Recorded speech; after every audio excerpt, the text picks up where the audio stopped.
This scary story happened in 2004 when I was a kid.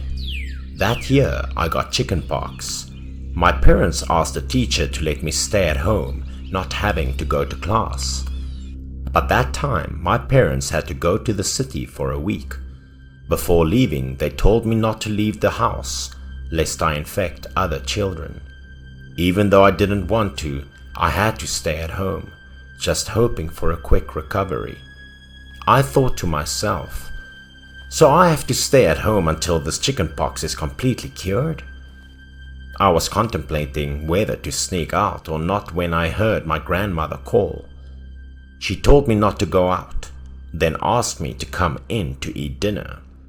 So every day I had to stay at home like a prisoner. I felt bored. At that time I looked like an autistic child.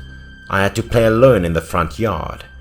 While playing in the yard, I suddenly heard a group of friends calling my name outside. This sound was very familiar, so I quickly climbed up the wall to see what they were up to.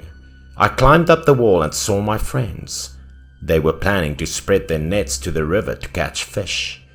I was never absent when we went fishing together before, and now I felt helpless when I saw my friends having fun. My friends saw the chickenpox on my face, so they told me I wasn't cured yet. Well, you stay at home, don't come out here and infect us. After that, they left. Although I was very disappointed, there was nothing I could do about it. I regretfully watched my friends leave. But at the same time, I suddenly saw what seemed to be a figure standing in the corner on the side of the road. Even though she was hidden in the dark, I still recognized the shoes of Umi, a girl from my neighborhood. Hey! I called out to her loudly. I thought she might be hiding from the boys by standing in that corner because they often bullied and teased her. But it was strange that Umi stood motionless in the dark. No matter what I called her, she ignored me. I felt very strange because Umi liked to play with me before. When I was about to call Umi again, my grandmother came out of the house and saw that I was climbing a dangerous wall, so she hurriedly asked me to climb down. My grandmother was worried that I might fall, so she rushed over to help me climb down. I told her that I saw Umi outside and wanted to go out with her for a while, but I didn't expect my grandmother's face to suddenly change at that moment.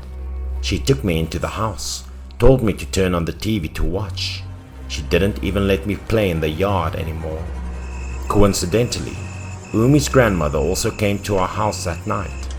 I was lying in bed and reading a book when I heard a knock on the door. My grandmother hurried out. Umi's grandmother came looking for her, not knowing if it was something important. I didn't hear what they were saying in the living room. I just saw the two grandmothers shaking their heads and sighing for a while. Something seemed to be bothering them. They talked for more than an hour, then Umi's grandmother got up to leave. Seeing that, I followed the door and asked Umi's grandmother if she could let Umi come over to play with me the following day. But I didn't know what's going on. Umi's grandmother didn't answer me but left with a gloomy face. I thought to myself that maybe she was worried because I would spread chickenpox to Umi, so she didn't want Umi to come and play with me. After a few days, I was depressed because my chickenpox still didn't heal. Staying at home drove me crazy, so I climbed up the wall to look at the people passing by. This actually made me feel a little less sad. I unintentionally turned my head and saw a person standing in the corner. As soon as I saw the shoes, I knew it was Umi. Hey! I happily greeted her in the most friendly way, with the same old question, but it was still the same as before. Umi was still standing there, motionless. She was still hiding in the dark, huddled in a corner like last time. No matter how I called her, there was no response. I thought maybe Umi was mad at me. I found it very strange. I wanted to know what she was doing to stand motionless for several days. So I sneaked past my grandmother to open the door and go out. When I went out, I tiptoed very softly. I also wanted to play a little prank right to startle Umi when she's not paying attention. But before I got closer to Umi, I realized that something was wrong with her. Umi was standing upright, nestled behind an electric pole. At that time, the light was a bit dim. I couldn't see her face clearly, but I could still vaguely see her face slightly dazed. I thought someone was bullying her, so she got a little sad and hid here. I called out to her and slowly approached her. As I got closer, Umi now seemed to notice me. She suddenly stared at me. At this moment, her face hidden in the shadows appeared.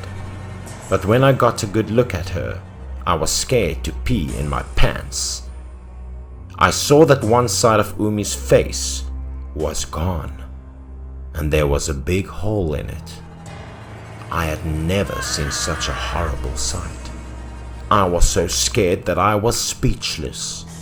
My brain paused for a long time before reacting. I turned my head and ran away with a scream.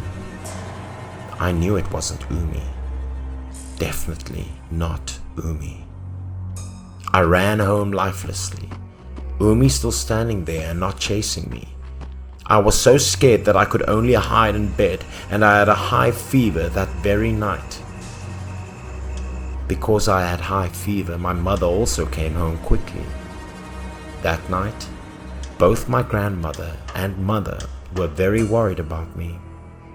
After tossing and turning all night, my fever disappeared the following morning, and my chickenpox had also healed.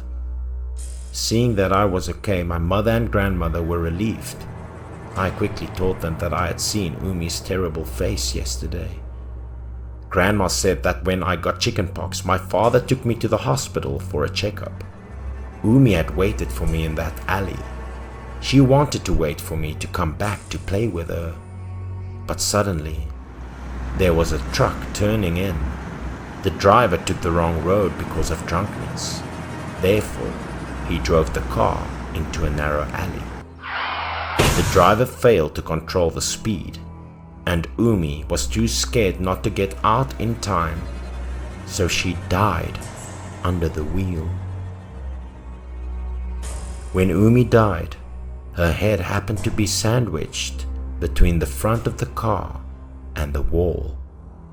The poor little girl lost half of her face. Regarding Umi's death, to this day when I think about it, I still blame myself. She died because she was there, waiting for me to come back so we could play together.